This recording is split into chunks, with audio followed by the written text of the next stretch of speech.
Hey there, everyone. Gerson here from MSP Saber. Today, we're talking with Brian Curtis from Dominion Tech. Uh, Brian's been a buddy of mine for many years, and he sold his MSP not too long ago.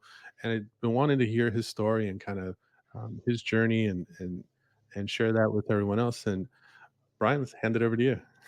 How are you? Hey, first, a little bit of history. Dominion Tech, we started back in 2001, not dissimilar to most NSPs. I was an IT guy that needed extra money. And so, the next thing I know, I have a part time gig that eventually turned to a full time gig. Um, yeah, so we grew an MSP from just me and my wife back in the early days to about 5 million in revenue, 23 employees over a 20-year period, more substantially in the last 10 years. But yeah, had a pretty successful exit as of late. You're in New Hampshire. Was it still kind of mostly a core New Hampshire business? I don't know if you kind of. Yeah, Vermont actually, mostly I'm Vermont. sorry. I'm sorry. We were I know actually they're right yeah next we to each were other. yeah pushing into New Hampshire as towards the end of the cycle, in 2023. But yeah, most of our customers in New England, a few scattered throughout, mostly because they moved, not because we were marketing anywhere else. We focused on a Vermont, New Hampshire, upstate New York client. Yeah. So I know we were talking about niches a little bit before we started recording. What mostly was Dominion Tech kind of focused in? Yeah, so we were pretty broad, although we had a pretty good subset of customers in the municipality space and in the private medical space. So, private practice medical, smaller doctors' offices to smaller regional like health centers. Yeah. How long actually was it from like kind of when the initial even conversation started about an exit to when you ended up actually doing it? Yeah, so not very long. So I started 2023 with a vision and a mission for the next 5 years, and selling the business wasn't on the list. Mm, Um, and then towards the end of first quarter, a good friend of mine told me about his experience selling his organization, and it just kind of allowed me to, caused me to open the door a little bit. And then I started talking to some of the private equity backed MSPs.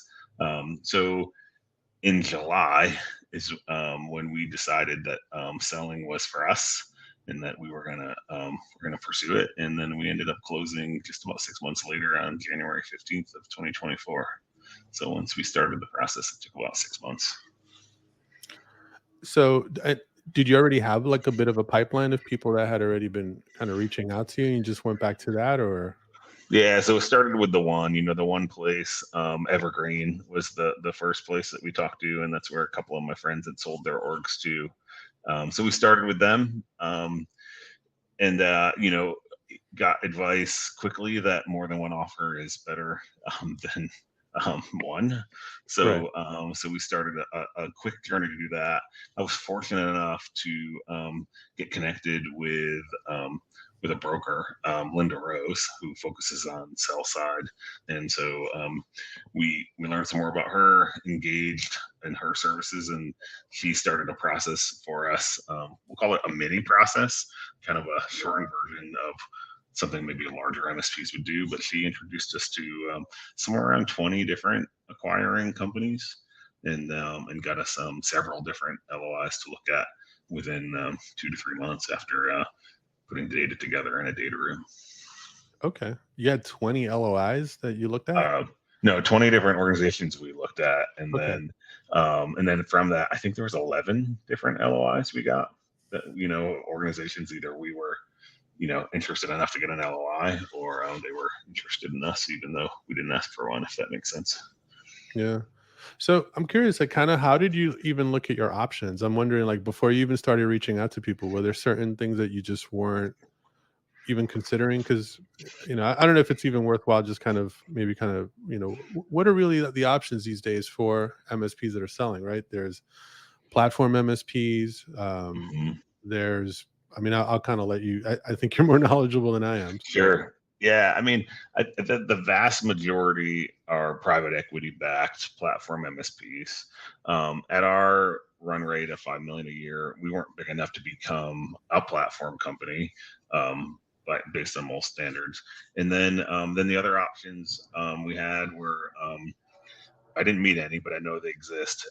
Just other MSPs that are looking to grow organically by acquisition. And then, but the third one is MSPs backed by what we call family offices, runs similar to a private equity firm, but maybe a little less pressure on a quick acquisition or a lot of acquisitions at once. So those were really kind of the three different animals we saw, and then those ranged in size from the smallest platform company was maybe 8 million in revenue, and then we talked to like the big mega giants that are 100 million or something like that in revenue. So I know there's the platform MSPs. And like, what are the other options really? I mean, I know there's like most of them are kind of smaller, I guess, or not as popular options. I don't know what to call it, but Yeah, I would just say they're non-PE backed larger MSPs, right, that are using their own money. That's maybe where a family office comes in, where they're using maybe some other money to fund the growth of their organization. Most of them, though, were on a track to get purchased by private equity. So there was one interesting option where they hadn't taken private equity money yet. They were trying to get as big as they could before they did to increase the ultimate pay that they would have gotten on that deal. But lots of different ways to look at the different organizations, what they were focused on, and the kinds of customers they were looking to acquire, if they were just looking for revenue. There was definitely a lot of nuances that affected who we picked and who we continued conversations with for sure. so so Brian, because you said you weren't even thinking about selling. I mean, it was a fairly concentrated amount of time, from when you really started getting serious about it. So when you were at that point and you were kind of starting to look at your options, I mean, how did you start kind of prioritizing? Were there like two or three or five or six things that were key to you as far as that kind of criteria? Yeah, absolutely. I think you know honestly, at first it started with like what what does an exit look like for me, right? So the basic needs. Once I realized my basic needs were going to be met, like the offers were going to be enough money, and like the um, the terms were going to work for my family, right? That was kind of the first thing, and then I had to stop and say, okay, now how do I pick, right? Okay, so what's best for my customers, for my team members, um, and how do I measure that, right? So my team members were a big part of the reason why we decided to sell. I think there's a lot that a larger MSP could offer them that I couldn't anymore. And then I had 20 years of promises to customers, right? So then I also had to find an outfit that was going to have a similar offering to us that wouldn't upset that apple card on a sale. So I tried to focus on the team first. And then what the customers would get second, and but in a close second, I would say. And then once we found that, we ended up with 3 or 4 options that were good fits for us, and then we got to take that and leverage the competitive situation into the best deal we could get for an MSP of our size. I'm kind of curious. You learned a lot real fast. I'm kind of curious. Were there were there any kind of surprises along the way? Not so much with your deal, but just kind of what you were finding out just from the experience, things that maybe you didn't know about, or just kind of interesting insight from the process. Yeah, the amount of interested parties for an MSP our size blew me away. Like how much interest our small MSP in Vermont got from the marketplace was flattering and just a total surprise to me. Yeah. And And just put it in otherwise, time context. This is like Q4 2023, right?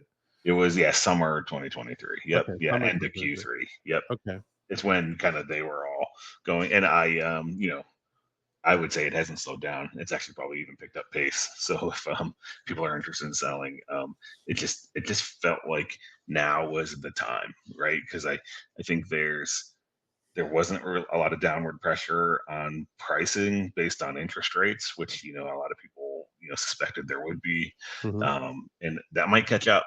Right, at some point, cost of money matters in these deals, obviously, depending on where the money's being sourced. But most private equity firms use a mix of debt and cash to make these acquisitions. They don't just come in and write a check out of their bank account.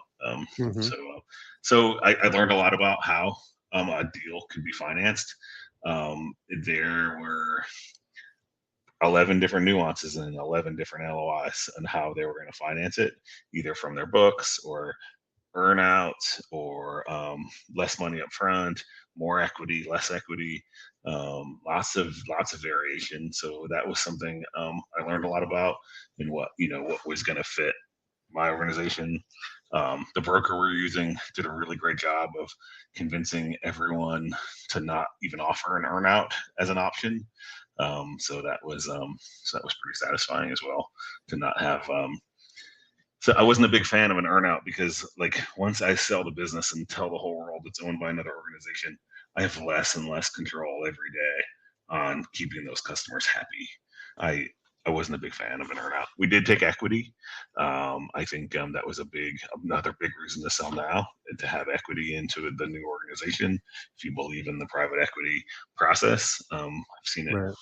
a lot of people winning from it. It's not a sure thing by any means, but it Yeah. was that's an intriguing part of the transaction for sure. Yeah. No, I know a friend of mine that I think he got what people call the second bite, right? Hmm. So, Right. And some yeah. people are getting their third and fourth bites, right? Because you don't have to leave in most cases as the private equity firms change hands. Right. Yeah, no, that's amazing when you can kinda keep going for the ride. Yeah. So, I mean, for those people that, they haven't been through this journey, I mean, what are the things to kinda really look for to be certain that you will get that smooth transition and you will, um, you really kinda will see sort of the promises really come through? Yeah. I think I spent a lot of time with references, and I dug deeper with references than maybe the average person would. I didn't Mhm. want to talk to someone they sold to that sold 5 years ago. I wanted to talk to someone who was maybe 5 years ago, and someone who's going through the process now. I like, and then and cut through the typical reference speak and ask some hard questions. And so there's that. Talk to employees, right? I think how someone does something is how they do everything, right? So look at the fine details, right? If they send you an LOI that was written on the back of a notebook in 5 minutes, is that the kind of MSP I want to work for after this is done, or I want my team members to work for? And then other people's opinions, that helped me. I collected a lot of data by talking to those around me, and I talked to board members on the board. Also helps. Just get a good feel. But then, some of it comes down to culture, right? So for me, a lot of it was, is there a culture match? My team and this new team. Lots of companies have core values. Not a lot of companies need their core values, right? There was like a marketing exercise at one point. So, like, test them on their core values. I know the company we sold to, I made the chairman of the board nervous. And when I could see it, when I talked to him, I said, when I look at your website, I see a bunch of old white guys. Where's the diversity in your organization? Probably the last thing he wanted to hear, or Right. he expected to hear from another middle-aged white guy. but that was important to me and to the organization I ran. And so I liked asking hard questions, and when you have more than one offer, it puts you in a spot where you can ask better, harder questions, and I think that was key. More than one offer um, is important in this process. Yeah, yeah, I mean, that's a good point. I mean, you definitely had the ability to, start kind of pushing back with that many offers. Everyone kind of likes to talk about the zeros and ones, right? But, talk to me a little bit about the emotion that you kind of go through, Yeah, right? Tell me if you agree with this. I think, going through my exit when I sold to my partner, it's kind of like seeing your kid, kind of that big high school graduation or college graduation. It's like it's an amazing thing. It's what you've worked up this whole time to, but you're yeah, still sobbing and crying. It's still right. it's just it's it's just a big thing. It takes over. Even for me, thinking about my kid, my son's a year away from graduating high school. It's just like, you kind of get goosebumps. You're like, wow, that's a big step. So, Right. Yeah, there's and it's the definitely an baby. emotional side to this, right? And it's similar to kids in that like you gotta raise them up and then they're off on their own. But it's also different. Every place the business didn't meet the vision I had or the picture I had of what it would look like, was my fault, right? So like, kids, like they have their own personalities, and right, and maybe mom, introduce some, behaviors or something like that, or right, Right. crazy cousin Joe or something. But any warts on my business, they were mine, right? They were, either my inexperience or my poor decision making that I might have had at some point, or my risk that I took that didn't play out. So it's almost like you have to grieve the picture that doesn't come true, because we sold at 5 million. My goal was to get to 20 million with the 20 to 25% EBITDA, right? And that was a very different picture than what I sold with. Now we were very fortunate with what we sold, and like the money we made off the business was closer to that number. It's like a lot of coming to terms with, for me, it was a 20-year investment in my life. And then there's a whole, like, what do I do now? And I'm still answering those questions. I don't have an answer. So I would recommend anyone. Um, I was gonna ask you, I guess. I'll yeah, what do I do now? Right. But no, I mean, it's, I enjoy the company I'm working for. It's a good group of people. I think I picked well.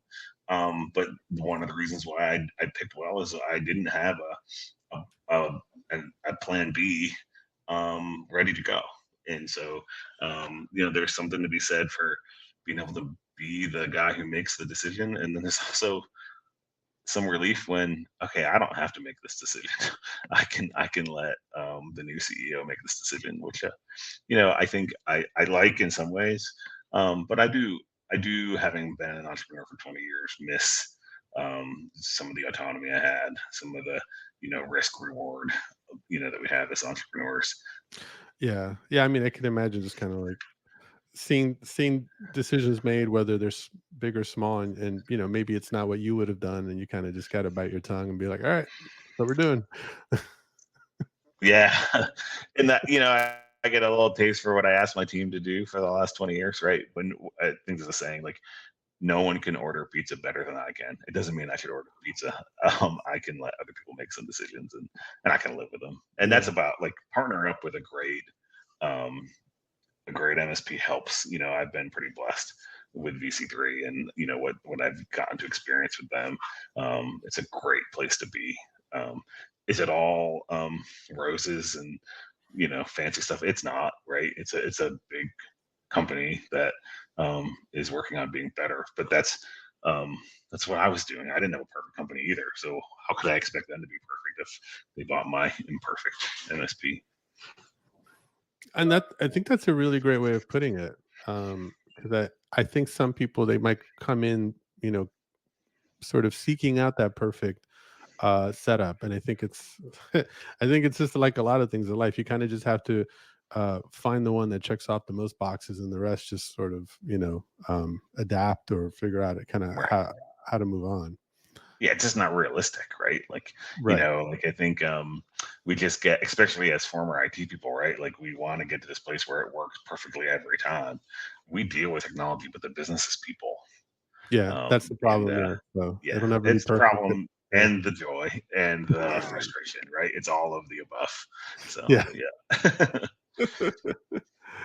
What sort of is your role now? Are you sort of the Vermont, sort of head person, or Yeah, so I currently serve as what we call the executive for Vermont, or Williston. It's the city we're in. And, yeah, so my job currently is to make sure the clients get everything they've always gotten and keep the trains running on time and make sure the team, integrates into their new seats, as easily as they can. And again, not make that affect the client. We only want to improve client experience, not take away from it. Um, so that's, what I have is kind of on my first 12 months. So I'm almost halfway through. through that cycle, and then beyond that, um, I look to doing some other fun stuff in the org, but I don't know exactly what that looks like yet. Um, so, kind of removing yourself out of the equation. I mean, what advice would you give people? What advice would you pick people or share with people? As far as what options to consider and kind of what things that they really should sort of prioritize when just beginning the search or beginning the just entertaining the Yeah. conversations. Yeah. So number one is run the business like it's a business and it's going to be sold someday. So knock off the putting the kids' cell phones expenses into the business, or trying to reduce income as low as possible. Um, it's There's a thing called add backs where you get to add those back into your profit and loss statement, but um, the more of that stuff you do, the muddier the water gets. So plan ahead, run the business like it's a separate business and not your personal cash fund, if that makes sense. Um, I think you know think think about things long term, right? So I think that was one thing I was always pretty good at. I was always about what am I going to get in return over the next 3 years for something, and I didn't so much sweat the little stuff or the short term losses. Always looking for a long term gain. Mhm. Um, an, an acquirer wants to have a business that's running and growing and getting better and better. They're not interested in someone who's bled every little bit of cash out of the organization by being cheap and saving money. They want the excitement of that. They want the culture of growth versus a culture of stagnation, if that makes sense. So I would say get out there, add some new MRR. They want to see growth in sales, and then do your personal journey. Like you gotta what do you want in life? Think about what's important to you. But I had a lot of questions I got were what's next for you? Why are you doing this now? You want to have a good reason to sell now. Otherwise, the due diligence part, which is kind of a pain in the ass, if I can say that um, on this platform, like it's hard work to put all your financials together, all your contracts together, every skeleton you have in the closet, you got to pull out and say, yeah, I got this weird customer from 5 years ago. They didn't sign a new contract. Like all that stuff comes out. Keep a tight ship, and that'll be easier. I've got basically, I'll kind of summarize it really because like keep your books clean. Um, the the muddier Hmm. they get, the longer the deal will take to close, um, and I think it'll just kind of hurt you in the long run because then you know at the end of the day, if you just don't have a nice clean business that people can kind of understand how it's going to benefit them, it's just higher risk for them means kind of a lower payout for you, I think, at the end of the day. So keep your books clean. Um, the growth one also to me, and that's when so I worked at Reed Warren. And by the way, pretty much all three things are consistent. Just kind of like what's his experience been with other MSPs, and he told me the same thing. He's like, so many people want to sell, and their books are like a complete mess. So, Hmm. um, for that matter, I actually think he was last time I spoke to him, he was bringing on an accountant, Yeah, that to makes sense, kind of right? help. Yeah. Yeah. The growth part also for me, that's also something he shared. I mean, I think one thing I know for sure is like if you've kind of been stagnant in your focus on sales for a while, Hmm. and now you suddenly want to sell, it's probably not the most ideal time. So, people want to see just a nice, healthy I mean, in a healthy company, it's a company that's, adding clients. The employees are happy. It's clear that they want to be there, and they're seeing a growing company as well.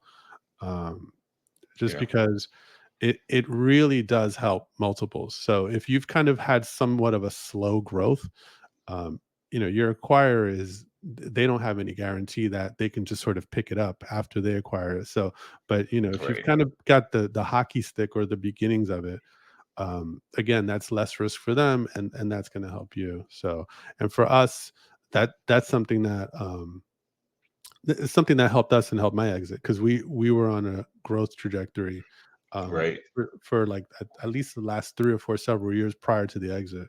I had been focusing on that, years prior, because I'd gotten to the point that I had pretty much spent time on every role at the company. So I decided to just focus on sales. Those years, as once I really started thinking about it, probably like 4 years prior to exit, it was kind of like not really a serious thought, but it was just kind of like, okay, you kind of start putting like a little pinpoint in the timeline in your own brain. Right. And I was like, I said, you know what?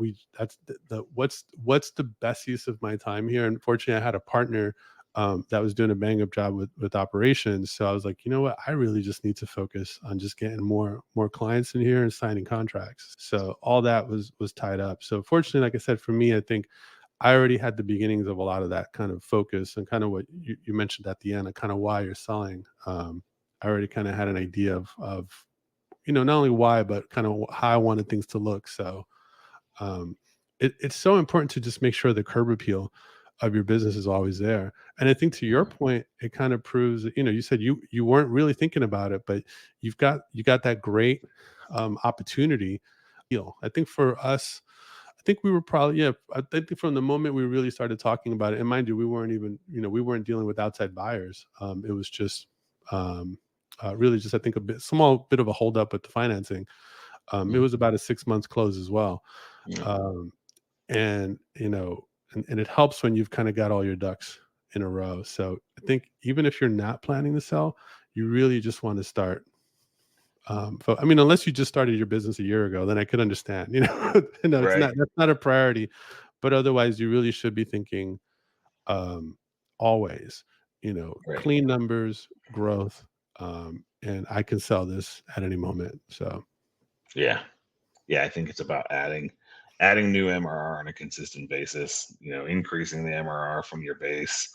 Those are all great reasons to buy a company. And also, there's no lose. If you run your company well, you're going to make more money anyway. So if you don't want to sell, do it anyway. And then someday when you're ready to sell, or life happens and you feel like you have to sell. I mean, I've been pretty fortunate, but like a lot of MSPs, they hit a wall or they hit a emergency situation at home, and it's a good time to sell. So you always just want to be in a good spot from that perspective. You don't yeah, need a that's a fire good sale, point. Yeah, right? yeah, yeah, exactly. I mean, you've spent all this time building it up. You don't want to be able to just, or you don't want to be in that position, like, yeah, like you said, like a fire sale. So, Right, and I think there's so much help now available in the space. Even if you're not ready to sell, but I think there's people that will, I think we've mentioned a few of the people that we've worked with, but they're out there, and they'll take the time out to at least tell you, all right, these are the things that you should be focusing on at least now for the next 12 months. So you're in right. better shape.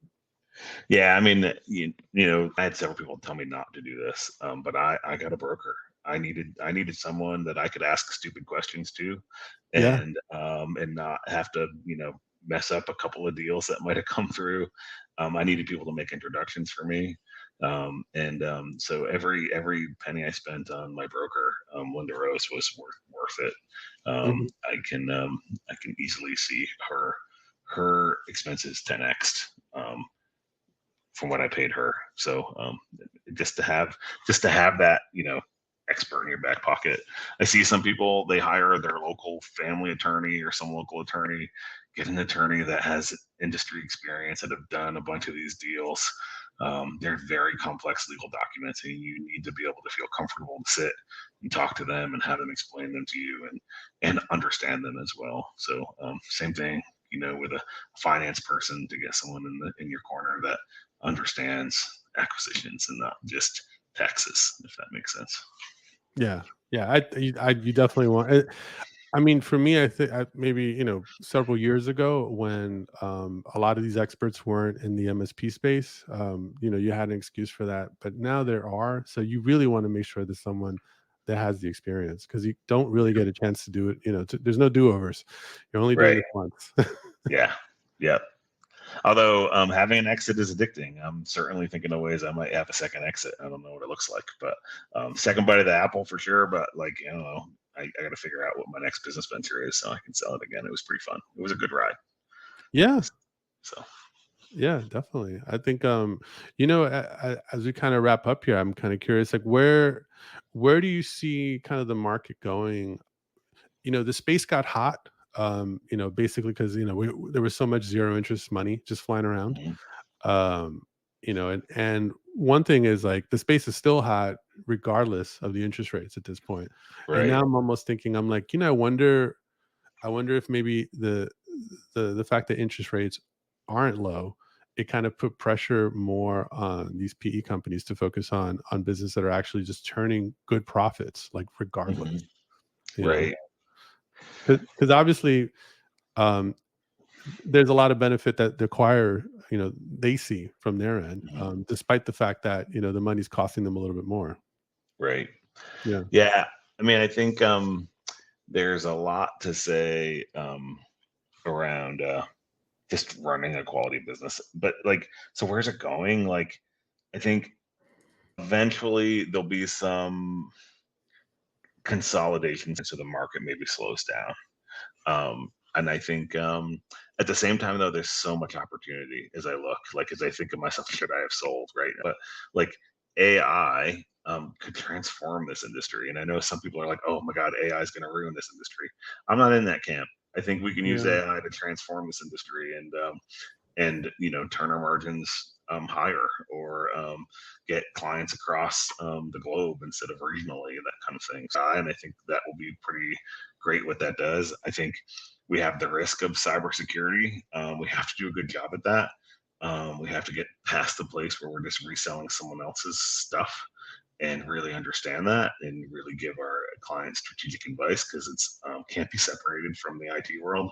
As much as we'd like to just keep doing our infrastructure stuff, security is interwoven to all of that. So, and if you can do that well, you can command a higher price, and that's what this industry is about. I don't. I'm not a big fan of trying to race to the bottom or be the average MSP. Have a unique offering. Have something that challenges you and is worthwhile for your customer to spend more on versus just trying to be price competitive with the neighbor. Yeah. Yeah. I sometimes don't like the comparisons to the MSP space of like legal or accounting or whatever. But I'm like, there are some fair comparisons to that. And some people need to work with Ernst and Young, and some Mhm. don't. And sort of between your local accountant in your town and Ernst and Young, there's a lot of opportunity between in there. And I think Right. it's going to continue like that, for MSPs, just because to me, the main thing is the technology keeps changing so much that it's Hmm. just like it's like no one can afford to sit still. Right. So even the biggest companies, they don't know what's coming down, you know. So, No. but but the smaller guys, they don't know either, but they can move more quickly on it. Right. You know, That's the advantage, right? Like having run a smaller MSP, like we can move way faster than our larger competitors. I think AI is going to change some of that. Some of these Mhm. larger competitors are going to be able to up their game, and they have the money to invest into it. But that still doesn't take away. It's way easier to turn a 20-person organization than it is a 700-person organization. That's the beauty of this industry, and the part I'm thankful for in this industry is there's low barrier to entry. If you do a good job, you'll make money, you'll grow your customers, um, and um, and it doesn't matter what the big guy's doing because you can. There's plenty of business. Go grab some. Yeah, yeah, it's like the opportunities kind of keep popping up, and just to kind of circle back to what you said before, start finding kind of a space that you want to become an expert in, and some people like to use the word niche or Yeah. whatever it is, but that's one thing I would say for the smaller MSPs, and when I say smaller, I mean like under 30 person MSPs. Um, you know, you can start off with that horizontal approach maybe when you're 4 or 5 people, and I think it's fair because like you're discovering, and I wouldn't say you don't have to niche from day one. Hmm. But at some point people will start asking, well, what's different about you, what's what specific knowledge do you need, because at the end of the day, Right. people need, everybody needs, Microsoft X or Google this or whatever, but they Hmm. more importantly, they kind of need someone that actually can kind of help build the workflows for them, Right. and really kind of implement the strategy and kind of help them mature their systems, as ideally you're working with growing clients. So as they mature and they get more complex, they know that you can kind of meet the challenge. Yeah, I think absolutely. Like the infrastructure part of our jobs has never been easier. The part about our job of helping our clients leverage technology um, is still difficult, and it takes a mindset and it takes some industry focus and some time spent on it. And you'll not only command a higher price when you pick a niche, and but also makes you better at what you do. I agree with you. So what's the biggest challenge you're seeing, just the MSP space, facing for this year? Because I know there's a lot of upside we've been talking about, but what are the challenges Yeah, you're seeing? yeah. I mean, I get sick to my stomach when I read, MSPs getting sued by their customers for not protecting them, or worse, when a customer opts not to protect themselves and they still blame the MSP. There's a message in there: up your security game, and then don't keep shitty clients. Clients that don't take your advice, they're not worth the risk because those are the ones that will sue you. I've fortunately never been sued by a client, but as I watch the news and see some of those articles, that's a tender sore spot. But the government's probably going to put some requirements out, over the next couple of years, to compliance stuff, and that I'm not usually a fan of that kind of thing, but our industry could probably use some of it right now. Yeah, I mean, I think it's just, I mean, I think you and I still remember those days when you would just run into a business that made very little use of technology, you know? Hmm. And that's just not the case anymore. Yeah, You could be a florist, whatever, and you're probably using a lot more technology than ever before. So right. it's to me, it's almost like not everyone was buying our water. Now everybody needs to buy our water to some degree. So to wrap up, Brian, I mean, what's next for you? I mean, what do you what else would you like to share? Yeah, I mean, no, I mean, I think I covered, all the things that were on my mind. I'm excited to still be in this industry. If I'm transparent, I'm not sure I'll be a great employee, having been my own for 20 years, but I'm going to give that a shot. And I think there'll be a second chapter, in a few years that maybe includes some coaching or investing into some other MSPs and help them grow. But I want to learn what it's like to run or help run a 700 person MSP, and compare and contrast that with my 23-person MSP. See what that's like. Yeah, that's a whole different, beast with that size Right. of an MSP. Right. Yeah, and the most, even take away some high school jobs when I worked for big corporations as a entry level laborer. Like, I've never worked for a large organization from a management leadership perspective, and I'm excited to challenge myself in those spaces. Yeah.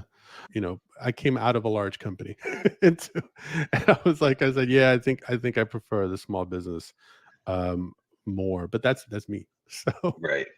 Yeah, I have a feeling that might be me too, yeah. eventually. But I think there's some valuable skills to learn, in how if I want to help someone get from a 20-person MSP to a 500-person MSP, I want the experience that working for a larger MSP will give me to help Yeah. navigate that course.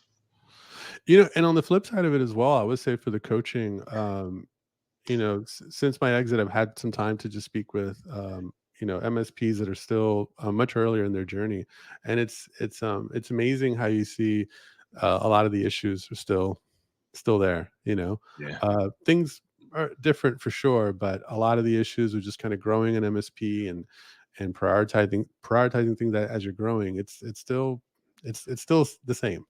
And I hmm, know one cool thing is that, um, you know, folks like yourself that have the knowledge and kind of been there, it's a great opportunity now to kind of give back and help them, skip some of those mistakes. I think I was with them almost 20 years. Yeah. So it was, 2001 to 2021. And I got to tell you, like, I feel like the bulk of the growth for our MSP was probably in probably the last 7 years of that 20-year span. So right, everything before that was just like I was like mad scientist mode, just kept trying out different things. right, right, and that's I think normal, right? So like, Yeah. same for us. Like, I don't think our MSP was worth anything 5 years ago. I was able to string 3 great years in a row to get some attention. And that's the beauty of this industry too, though. Like you can just decide to start growing and to do things, a more professional way, and all of a sudden you have a business worth something. But yeah, no, I agree. It's the success that most of our businesses have are a pile of different failures and ideas that weren't that great that we had to work through. And so if we can help, if you can coach and help someone to and say, yeah, I tried that, and this is the result I got, right? At Yeah. least they've gotten some feedback before they find themselves. They may not listen to you, but they've at least got some feedback before they find themselves, looking at a big bill or something like that. Yeah. Marketing's classic for that, right? Everyone's like, you know, marketing, just throw money at it and see what happens. The truth is, you need to have structure. You need to have a plan. You need to have a process for marketing, and you got to be consistent. And if you expect to throw $100 at marketing and get it back in the short term, it's probably naive, right? It's a process. It's something that needs to be built over time. Yeah. Yeah. I think yeah, that one specifically, I think and I mean that talks to kind of what I'm working on now. Marketing and just in general, just kind of building up what like to call it building your audience. That's so important. And I think that's something that's a big thing in hindsight that I missed out on, probably like the first 10 years of business. You really should be building up a CRM, segmenting it out and figuring out what are you doing with these people. You've met them. Hmm. Ideally, you've got some level of interest. You kind of know a little bit about them, but kind of keep that conversation going. And it's easier than ever before now because you can still reach, you can reach people out through all the tools, the social networks. You could just sort of share your thoughts, host workshops online. So Right. it's much easier, I think, now to kind of broadcast out what you're doing, so people know you're here to help, than before. And it's just, to me, it's just so important. So Yeah. Very cool. so so, Brian, thank you again for taking time out. This has been great. I know I've been wanting to hear a little bit more about your exit since I think we spoke. I don't know, like 2023 somewhere, like in the Yeah. fall, and I think you were already Yep. kind of in the middle of it. Still hadn't kind of made a decision. So it's great to just hear about your journey. I know you're still killing it, so I'm curious to see what else stuff you're going to be doing. So, Thank you, man. It was a pleasure to talk to you today. all right, man. Thanks.